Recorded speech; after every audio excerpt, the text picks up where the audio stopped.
جب آپ صلی اللہ علیہ وآلہ وسلم کی عمر 35 برس کی ہوئی تو زوردار بارش سے احرام کعبہ میں ایسا عظیم سیلاب آیا کہ کعبہ کی عمارت بالکل ہی کمزور ہو گئی۔ حضرت ابراہیم اور حضرت اسماعیل علیہ السلام کا بنایا ہوا کعبہ بہت پرانا ہو چکا تھا۔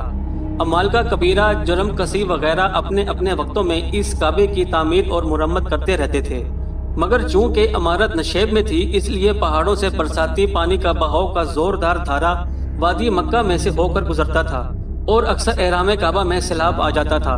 کعبہ کی حفاظت کے لیے بالائی حصے میں قریش نے کئی بند بنا رکھے تھے، مگر وہ بند بار بار ٹوٹ جاتے تھے۔ اس لیے قریش نے یہ طے کیا کہ عمارت کو ڈھا کر پھر سے کعبہ کی ایک مضبوط عمارت بنائی جائے جس کا دروازہ بلند اور چھت بھی ہو۔